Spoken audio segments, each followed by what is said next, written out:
ಸಾವಿರಾರು ಭಕ್ತರ ಸಮ್ಮುಖದಲ್ಲಿ ಭವ್ಯ ರಥೋತ್ಸವ. ಐತಿಹಾಸಿಕ ಆಂಧ್ರಗಡಿ ಗ್ರಾಮ ಹೇಮಾವತಿಯಲ್ಲಿ ನೆಲೆಸಿರುವ ಹೆಂಜೇರು ಸಿದ್ದೇಶ್ವರ ಸ್ವಾಮಿಯವರ ವಾರ್ಷಿಕ ಜಾತ್ರೆ ಅಂಗವಾಗಿ ಭವ್ಯ ರಥೋತ್ಸವ ಸಾವಿರಾರು ಭಕ್ತರ ಸಮ್ಮುಖದಲ್ಲಿ ಸಂಭ್ರಮ ಸಡಗರದಿಂದ ನೆರವೇರಿತು. ಬೆಳಗ್ಗಿನಿಂದಲೇ ಗ್ರಾಮದಲ್ಲಿ ಹಬ್ಬದ ವಾತಾವರಣ ಮೇಳೈಸಿದ್ದು ದೂರದೂರಿನಿಂದ ಆಗಮಿಸಿದ ಭಕ್ತರು ಸ್ವಾಮಿಯ ದರ್ಶನ ಪಡೆದು ಪುಣ್ಯ ಸಂಪಾದಿಸಿದ್ದಾರೆ. ಪಾರಂಪರಿಕವಾಗಿ ರಥಕ್ಕೆ ಅಲಂಕರಿಸಲಾದ ಎತ್ತುಗಳನ್ನು ಕಟ್ಟಿ ಎಳೆಯುವುದು ಜಾತ್ರೆಯ ವಿಶೇಷ ಆಕರ್ಷಣೆ.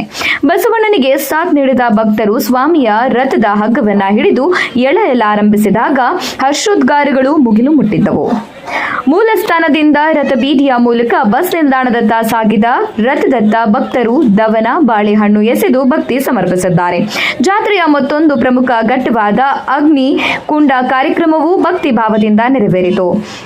ಬರದ ತೀವ್ರತೆ ಹಾಗೂ ಹುರಿ ಬಿಸಿಲನ್ನ ಲೆಕ್ಕಿಸದೆ ಸಾವಿರಾರು ಭಕ್ತರು ಮಧ್ಯಾಹ್ನ ನಡೆದ ರಥೋತ್ಸವವನ್ನು ಕಣ್ತುಂಬಿಸಿಕೊಳ್ಳಲು 16 ಕಿಲೋಮೀಟರ್ ದೂರದಿಂದ ಎತ್ತಿನ ಗಾಡಿ, ದ್ವಿಚಕ್ರ ವಾಹನ, ಟಾಟಾ ಎಸಿ, ಟೆಂಪೋ ಸೇರಿದಂತೆ ವಿವಿಧ ವಾಹನಗಳಲ್ಲಿ ಆಗಮಿಸಿದರು. ಸೋಮವಾರ ರಾತ್ರಿ ಸ್ವಾಮಿ ರಥ ರೂಢನಾಗಿ ಬಸ್ ನಿಲ್ದಾಣದ ಬಳಿ ವಿರಮಿಸಿದ್ದು ಮಂಗಳವಾರ ಮತ್ತೆ ರಥವನ್ನ ಮೂಲ ಸ್ಥಾನಕ್ಕೆ ಎಳೆಯುವ ಸಂಪ್ರದಾಯ ಜಾತ್ರೆಯಲ್ಲಿ ನಡೆದು ಬಂದಿರುವುದಾಗಿ ಸ್ಥಳೀಯ ಛಾಯಾಗ್ರಾಹಕ ಅನಿಲ್ ಅಮರಾಪುರ ಪತ್ರಿಕೆಗೆ ತಿಳಿಸಿದ್ದಾರೆ. ಭಕ್ತರ ಅನುಕೂಲಕ್ಕಾಗಿ ಆಂಧ್ರಪ್ರದೇಶದ ರಾಜ್ಯ ರಸ್ತೆ ಸಾರಿಗೆ ನಿಗಮ ತಾಲೂಕು ಹಾಗೂ ಮಂಡಲ ಕೇಂದ್ರಗಳಿಂದ ಮತ್ತು ಕರ್ನಾಟಕದ ಗಡಿ ಭಾಗಗಳಿಂದ ವಿಶೇಷ ಬಸ್ ಸೌಲಭ್ಯ ಕಲ್ಪಿಸಿತ್ತು.